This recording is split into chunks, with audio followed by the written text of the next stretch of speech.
It's your boy, Ed the Dread, aka Eddie Money Mouth, and you are tuned in to the Money Mouth Podcast. Yes, sir.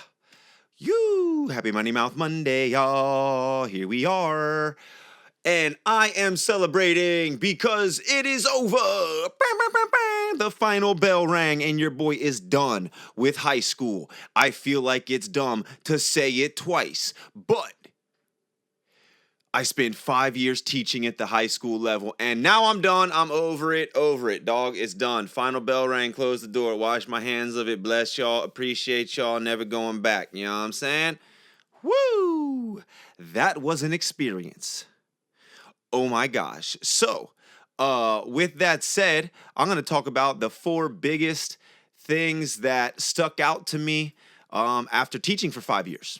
I started off as a short-term sub, doing like short jobs, maybe a week here, a few days here, a day there. And then I took a long-term sub job for a semester for Algebra 2. Then I became an emergency hire and spent a year living on the salary that a teacher makes. Holy shit, that's a nightmare. And then I went back to being a long-term sub for 3 years, and I've done 5 years of teaching, and I am over it. Woo! Now, everybody asks me now that I'm like done, I'm done teaching. They're like, "Oh my God, are you leaving Maui? Are you done?" It's like, yo, like I didn't go to school to teach. I love doing it. It's fun. It helped me progress in my life. But it's not the only thing I do, and it's not what I do. You heard? So, no, I'm not leaving Maui, and I'm just going to continue on doing a lot of other things, such as this thing that I got going on right here. But big shout out to my boy Alec over on Big Island. He is my homie Doug, who actually got me to move here. If you didn't see that show, go ahead and check that episode out on why I moved to Maui. But Alec was Doug's college roommate, and he has been a teacher for 10 years, and he's actually retiring this year. And we are both, and Doug, all going back to the East Coast for Alec's wedding in Boston in September. But very fitting that he finishes up his 10 years as I finish up my 5. But essentially, he had told me, man, you're great with kids. You've been a coach for so long. You should become a sub. And thanks to him and Mom Lonnie Palmer, I ended up doing the class and getting all these things done and getting the position. So big shout out to the homie that helped me do this. But on to the 4 things that I take away the most from 5 years of teaching. And we'll start off with the 2 worst things, because worst is the first, and then best is the second. That's what I learned at school. Oh, man. Well, you guessed it. If you ever if you played Family Feud, you could have probably taken a hint at what like number 1, 2, 3, 4, or 5 was going to be. And it's basically that teachers are like very, very low on the respect level of people in the world, right? It's a crazy thing because kids spend a lot of time with us. You're at the school for like 8 hours a day for 10 months out of the year out here. But at the same time, these cats, and I'm not saying all, okay? I'm going to say all these things as a generalization, and it's not every single student, but we'll dive deeper into it. But, I started making music and going hard on rap and getting face tattoos and everything because I was so disrespected as the person in front of the classroom. The students would listen to everything this dumb rapper said with fucking multicolored hair and fucking guns, right?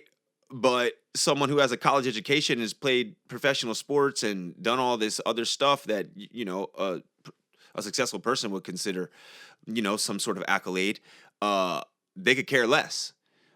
Especially if you're just at the front of the class. It doesn't matter who you are. You're just like the person there. Realistically, that's how it is nowadays. You're just the person living up there. And, I found that it would probably be easier to reach these students through music because the music they listen to is forming their existence just as it did when I was their age. They know that your pay isn't much. And they also know that the cost of living here is a lot. So they know that it's like they know they'll look at you and go like, you don't got no money. Like, you're a teacher, you're broke.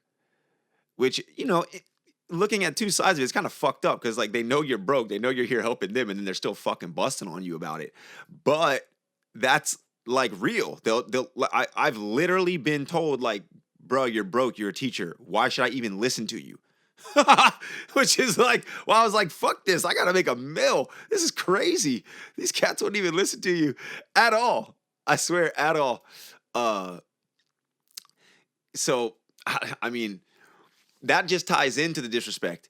But it's not like you really only see it from the kids. It- like back in my day, and I'm 40, I'm old. I'm old, okay? Uh fucking if I did some shit at school, right? And like my mom was called or something, like there was no way like she'd listen to my side of the story, but like homie, like someone had to call from the school to her. Like you in trouble. Whether your ass is whooped or you get some other sort of repercussion, like yo, someone from school had to call the crib. I have literally had times where like, I hit up an administrator, it got back to the parent. The parent maybe hit the kid up because they got cell phones. The kid was like, the guy yelled at me. The parent shows up at campus and is like, why'd you yell at my kid? And I'm all like, damn, did you ask them if they showed up to class or if they cursed at me or if they just walked away and didn't even come in or where they at? How about where they at? Because the bell just rang. Where they at? But that's real. It's like the parents almost are the same. They know you broke. They know like you just a teacher. So like it's crazy.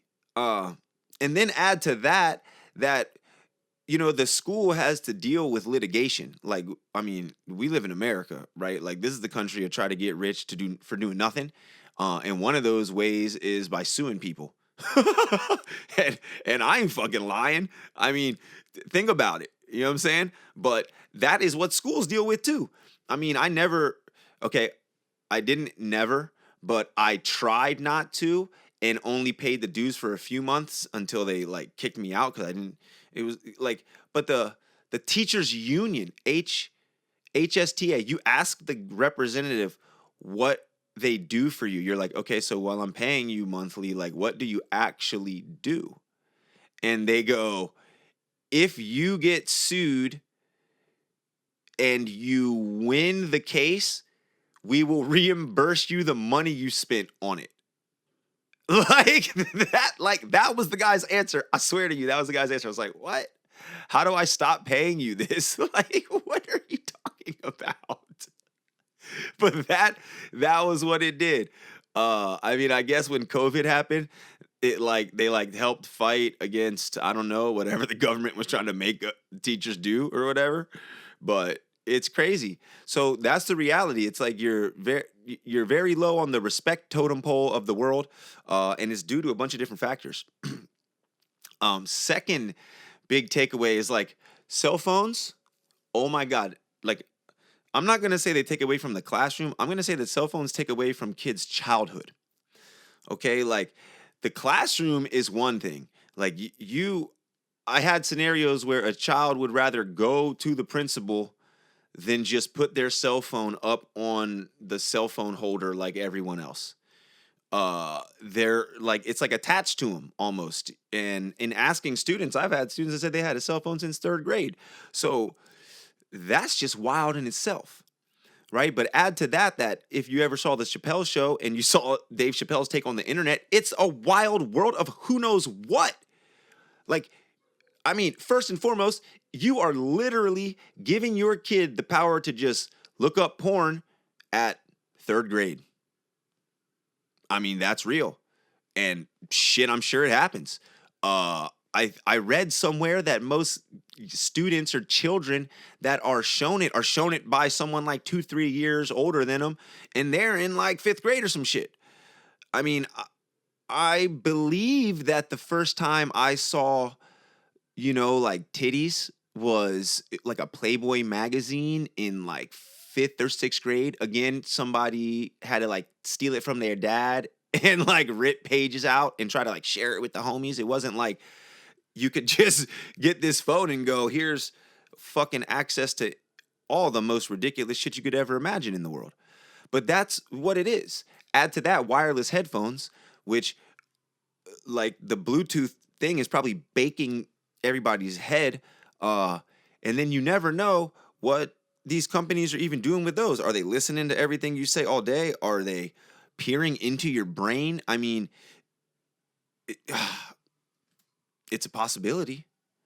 It's a possibility. If you look up patents that Apple has, I'm pretty sure they have a patent on being able to, zoom in on the frequencies of your brain from tiny devices. And I'm pretty sure those headphones have had that technology for like 5 years. Whew. But ultimately, this new world of social media and everything that goes with that has changed the interaction of students. I mean, when I was younger, I had to call a girl's house and possibly talk to her dad to get to talk to her. Now these cats can just snap a chick and ask them whatever they want, send them whatever pictures they want, say whatever. It's like the craziest thing. I mean, you don't even got to deal with the older brother. You don't got to deal with nobody no more. And that's kind of the snowball of the complete disregard and lack of respect for almost everything. It's like, not saying the phone is the thing that did it, but we're 2 generations in on high school cell phone use, or 3 generations in on high school cell phone use. I don't know, maybe something like that, but it's just ridiculous. After all the negatives, we still got the positives. You know what I'm saying? So jumping into those, there are still students who are outcasts. You know what I'm saying? And not like what you would think as someone you wouldn't want to be a part of society. I mean, something like the music group Outkasts. You know what I'm saying? Like Andre 3000, Big Boy. Kind of like you fit in a little bit, but you're also kind of completely on your own tangent, right? And those students that I had that were like that definitely scored the highest in all of the state tests, right? So there's something to be said about standing on your own too, but also wanting to be a part of the crowd that you get down with, because clearly, humans are social. And like I've always said, if you look at your 5 closest friends, that's going to be you. But if you stand on your own too, you can break away too. And there are still students that are doing that. So that is definitely a positive to see. And also, just because of their use of devices, you can see that you're able to reach more people than just the classroom, right? So out of, say, 5 classes, I had like 1.5 class that actually cared a lot. And you want to make sure that those students like get the best that they can, when the other classes you're like just fighting to keep people in their seat while trying to give people the best that they can. That takes a lot of energy away from you, right? And when you have access to devices, when you have access to the internet, when you have access to social media, you are able, like I had, educational assistant, and I don't even think he was an EA. I think he was even higher than that. But his role in my class was the EA. But he would make videos to go with the worksheets so that when the students went home, or if they didn't understand how we explained it in class, or if they just wanted to work on their own with their headphones and not even talk to us, they could watch the video explanation. So utilizing these devices, you could see the worst things on the planet, and you could also reach the most people on the planet. And that's a crazy thing, especially to think about, just history as it was written and as it goes now moving forward. It's way more shaped by almost anyone as opposed to just the powers that be, right? So 4 takeaways from 5 years of teaching now that I finished being a super senior and I graduated just to living my life, doing coconut trimming, painting, surfing, skimming, skating, making music and performing it. Big, huge shout out to, let's see, Miss Chalfont, she was a dope ass teacher. All right. Miss Ing, she was a dope teacher. Mr. Bradford, that guy got me to love math and be on the chess club and the math team. Um, Mr. and Mrs. Mendelson, Miss Mendelson, home ec, seventh grade. I still know how to sew and do all that. And I think about it all the time because of what you taught me. Mr. Mendelson, all the stuff I do in home repair at my own place and for the jobs that I do, I'm able to, utilize what you taught us in I don't even remember the name of the class, but it was like the wood shop class. You know what I'm saying? Jigsaws, all that type of shit. Uh, High school, come on now. Mahala Mahan, Ms. Mulholland, huge shout out. Still my homegirl. Not only a teacher, helped tape a brother's ankle, was a super inspiring athlete slash coach slash artist slash artisan, and just a great human. Mr. Heimbach, history teacher and coach. He was the man. Ninth grade, introduced you to high school and kind of broke you into the way things were going to go, but also gave you the hard lessons that you needed to as a coach. Gosh, I can't remember the psychology teacher's name. I know it was something with like a S. Not Sidoric, something else, but the psychology teacher from Magruder High School, bless you, bro. Like that guy, he cared about us, loved us, taught us a lot. And I actually contacted him when I was in college and got information and actually made my college psychology teacher hate me because I kind of proved them wrong with the information from books and quotes that this guy gave me. He gave me all the books and the page numbers and everything. It was crazy. And then when it comes to college, my financial accounting teacher from Monmouth University, I can't remember this guy's name. He was a super young dude. I felt like he was only like 5 years older than me, and he was teaching us, and he was cool as shit. And everything, not everything, but the majority of stuff that I know that I do with my own taxes and keeping track of my businesses, I learned in that guy's class. So shout out to him at the Monmouth Business School. I can't remember homie's name. I might have to look it up on my transcript and hit y'all up later.